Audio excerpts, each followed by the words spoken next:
All right, next on the 7 for you tonight, some local businesses stepping up to help families who may be affected by upcoming cuts to the Supplemental Nutrition Assistance Program. Due to the ongoing government shutdown, funding for SNAP is expected to run out by Friday, leaving many families unsure of where their next meal will come from. Starting next week, Inskip Grill will give away free kids' meals every Tuesday to those who are affected by the loss of the program. You just need to show your SNAP card and a matching ID. During COVID, it was really trying times, and we didn't know if we were going to make it, and the community really showed up and showed their support through that. So now this is our time to give back to the community. Inskip Grill plans to continue the free meals as long as they can until benefits return. Next on the 7, the Cotton County community is coming together to help people keep food on the table as well.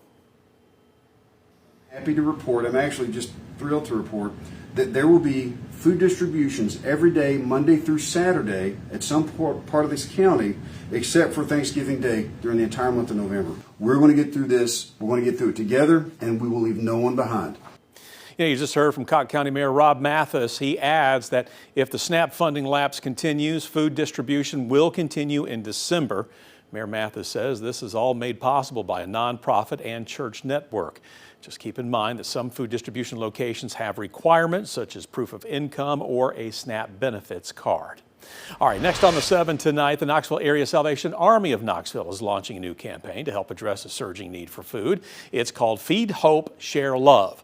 Salvation Army says local food assistance requests have reached 3 to 5 times higher than usual levels in recent weeks.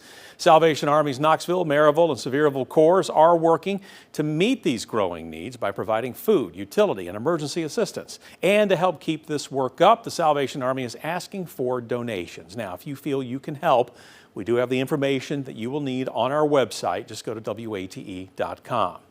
And tonight, lawmakers in Nashville are still pushing for Governor Lee to fund SNAP benefits in the volunteer state through November. As we've reported, the USDA has confirmed federal food assistance money will not go out starting this Saturday.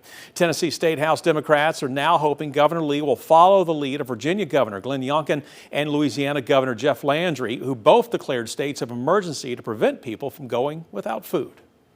That we as a state have an opportunity to address at our own initiative. How are we as a state going to sit idly by and sit on our hands while Tennessee children go hungry?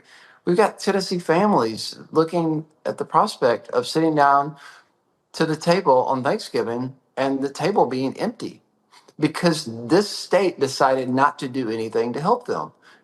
Bill Lee and these others are just want to point fingers and play politics. We are better than this.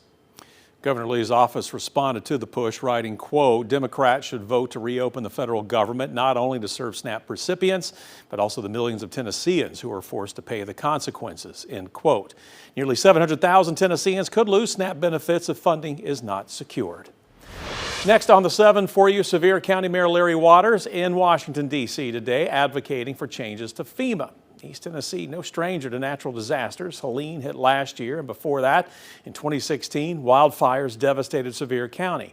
Mayor Waters is on the National Association of Counties. One thing this group wants to see changed is how FEMA money goes out, changing from a reimbursement program to a grant program for disaster areas. He also wants to see the entire process to be easier for disaster victims to track. Getting assistance, federal assistance, right now it's hard to tell. You don't know where your applications are. You don't know any of those things. And we think that if we could have more transparency, that would help us to help the victims better.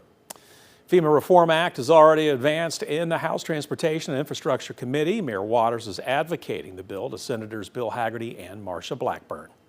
State assessment of the Richard L. Bean Juvenile Detention Center in Knox County is calling for major reforms from staffing and safety to sanitation and security.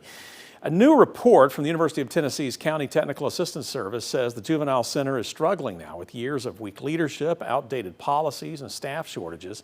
Inspectors found missing emergency plans, broken security equipment, and policies that have not been updated since 2017. The assessment recommends more staff training, technology upgrades, and a review of food, housing, and medical protocols. Knox County Commissioners meeting today at the Juvenile Court on Division Street to review the report and possible next steps. Well, tonight, federal attorneys for death row inmate Harold Wayne Nichols are suing the state of Tennessee, accusing prison officials of violating the Public Records Act. The lawsuit claims the Department of Correction is refusing to release key documents about its execution protocol just weeks before Nichols must choose how he will die. Now, his attorneys say the state is hiding behind a secrecy statute, even after witnesses reported signs of pain during recent executions using the drug pentobarbital. Nichols is scheduled to be executed on December 11th. Up next for you tonight, today a public meeting being held at Claxton Elementary School to discuss TDOT's proposal to widen a part of State Route 170 along Edgemore Road. Now, the department is proposing to make improvements to the road in Anderson County and increase the number of lanes from 2 to 4, as well as provide either a raised median or a center turn lane, along with replacing the bridge over the Clinch River. Now, at the meeting, TDOT plans to present to the public the findings of the approved environmental assessment that they have done, as well as discuss any impacts this project may have in the community. Now, in the assessment at stage, there are potential relocations that would result from the proposed project, including 69 residences and 18 businesses. Those findings have left people in the community who live or own a business along Edgemore, well, to question what this means now for them. There's really no specifics. You know, there's no letter that says, hey, resale rack, this is exactly what we're doing. Here's the map of your property. This is what we're taking. This is how we're going to help you. Nothing. There's no specific dates, times. We're clueless.